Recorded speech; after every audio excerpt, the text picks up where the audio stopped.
आज हम लोग का नया चैप्टर स्टार्ट होगा जी, लेसन 9। ठीक है, कौन सा chapter? Direct and inverse variation. Variation का मतलब होता है चेंज, वेरिएशन बदलाव होना। ठीक है, कैसे बदल रहा है, किस रेट से बदल रहा है।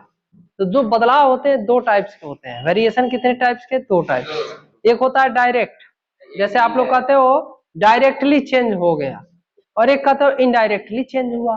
तो देखो ध्यान से कैसे होगा। जैसे मान लो दो नंबर है यक्स और वाई, ठीक है, यक्स और वाई है, दोनों में रिलेशन बताना है आपको।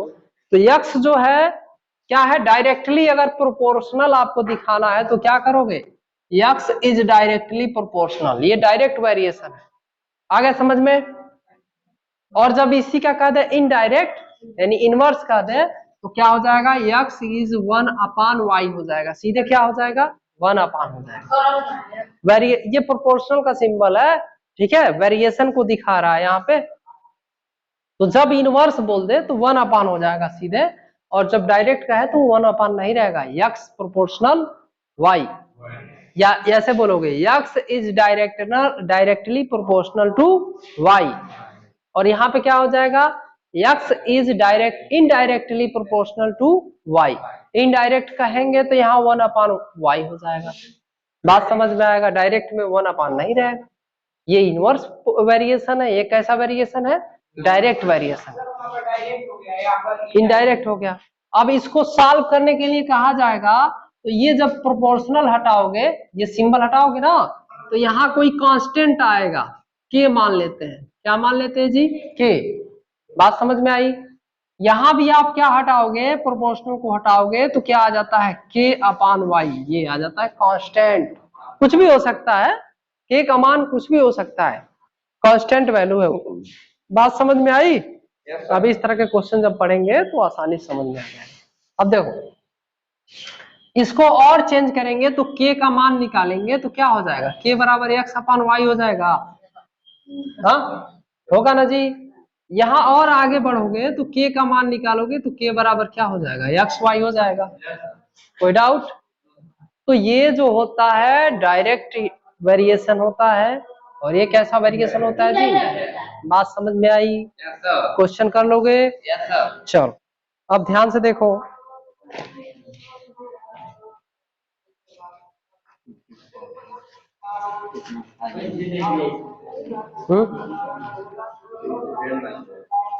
चलो, वो 9.1 हमारा एक्सरसाइज है। पहला क्वेश्चन दे रहा है, fill in the missing term. देखो पहला क्वेश्चन दे रहा है, fill in the missing space. हाँ, अब ध्यान से देखो, पहला दिया है ए और बी, ऐसे दो टेबल दिया है, जैसे जैसे टेबल दिया है बनाइए। ए दिया है बी, ए की वैल्यू पहले क्या दिया है 4, यहाँ पे क्या दिया है 6, उसके बाद क्या दिया है 8, उसके बाद बी 1, और 16 और B2 दिया है, B2 है। अब ध्यान से देखो, अब हमारा B1 और B2 हमें क्या करना है, फाइंड आउट करना है। और ये कह रहा है कि ये कैसा प्रोपोर्शनल में है, ये डायरेक्टली क्या है, प्रोपोर्शनल में है, यही तो दे रहा है। तो अब बताओ इन दोनों का रेशियो सेम आएगा कि नहीं? कह रहा है कि जो प्रोपोर्शनल सेम प्रोपोर्शनल के हैं, ये डायरेक्टली प्रोपोर्शनल के हैं, इन दोनों का रेशियो क्या होगा, 2:3 होगा कि नहीं? यहाँ देखो 4/6 लिख सकते हो, तो दोनों को कट करेगा तो 2 क्या होगा 3, तो यानी 2:3 का रेशियो होगा। तो यहाँ भी तो सेम रेशियो होना चाहिए, ये वाला। हाँ, तो क्या हो सकता है ये बताओ? ये 2 से मल्टीप्लाई किए हो तो 8 आया है, तो यहाँ भी तो 2 से मल्टीप्लाई करेंगे, तो यहाँ पे क्या हो जाएगा 5। यहाँ पे 2 से मल्टीप्लाई किए हो तो 16 आया, तो यहाँ पे 2 से मल्टीप्लाई करोगे, आएगा कि नहीं? आसान है, कर लोगे? इस तरह से मिसिंग टर्म को फिलअप कर लेंगे। रेशियो सबका सेम है, यानी अगर यहाँ पे कुछ भी रखो काटो, तो जैसे यहाँ 2/3 आया है ना पहले वाला, यहाँ भी उतना ही आना चाहिए। हाँ, 8/12 है ना, देख लो 8/12 है ना, कट करो, 4 2 जा 8, 4 3 जा 12, 2/3। ये कितना है जी 16/24 है ना, कट करो 8 2 जा 16, 8 3 जा 24, 2/3 आया कि नहीं, यानी सब में सेम आ रहा है कि नहीं आ रहा है, बस बोलो समझ में आया। तो अगर ऐसे नहीं समझ पा रहे हो तो इसको आप रिमूव करो, ऐसे देखो बता रहे हैं सबका अभी बताया गया है कि प्रोपोर्शनल सेम है, सब में जो रेशियो क्या है सेम है, सबका रेशियो क्या है सेम है। अब देखो यहां देखो ये 8 हुआ है, 4 से कितना हुआ है 8, तो इसमें 2 से मल्टीप्लाई किए तभी तो 8 आया है, फिर यहाँ 2 से मल्टीप्लाई किए तो 16 आया, तो यहाँ भी तो 2 से मल्टीप्लाई करेंगे तो क्या हो जाएगा 12 हो जाएगा, यहाँ पे क्या हो जाएगा 24। अब देखो इसको सिंप्लीफाई करो, इसको 4 और 6 को सिंप्लीफाई करोगे तो 2/3 आएगा, 8 और 12 को सिंप्लीफाई करोगे तो 2/3 आएगा, काट के देखो आएगा, 16 और 24 को सिंप्लीफाई करोगे तो 2/3 आएगा। तो यानी ये हमारा जो मिसिंग टर्म भरने का तरीका था सही है, अगर वो बराबर नहीं आता, रेशियो तीनों का बराबर नहीं आता, वो क्या हो जाता आपका गलत है, रेशियो बराबर होनी चाहिए। बात समझ में आई, चलो लिख लो इसको। दूसरा देखिए, दूसरा क्वेश्चन क्या, टेबल बनाइए, पहले टेबल देखिए, पहले में दिया है पार्ट ऑफ रेड पिगमेंट दिया है ना, यहाँ रेड पिगमेंट लिख लो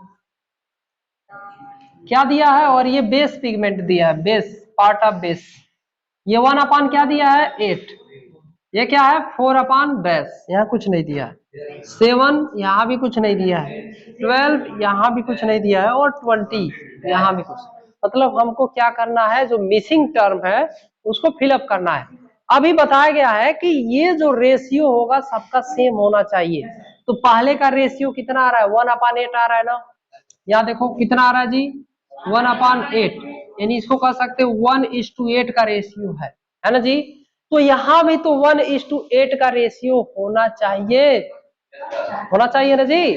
तो अब बताओ ये 4 है और नीचे क्या मान लोगे यक्स, और यहाँ ले लो 1/8, अब देखो क्रॉस मल्टीप्लाई करो, 4 8 जा 32 होगा ना जी, काटोगे तो 1/8 आएगा कि नहीं आएगा, यही रेशियो लेके चल रहा है। अभी यहाँ पे देखो 7 है, तो यहाँ पे कुछ नहीं है तो x मान लो, और यहाँ पे 1/8 का रेशियो आना चाहिए ना, गुणा करो 8 7 ऐसे यहाँ पे देखो 12 क्या है जी x बराबर 1/8 रेशियो, हाँ ये देखो कितना हो जाएगा, हाँ अरे ठीक है, अभी इन दोनों का क्रॉस अच्छा 20 है, हाँ सॉरी यहाँ पे ये 20/1 है, ये गुणा करो कितना हो जाएगा 160, 8 दूना 16, ठीक है। तो इस तरह से हम क्या करेंगे, रेशियो सबका सेम आना चाहिए और उसके हिसाब से क्या करेंगे, लिख लीजिए कौन सा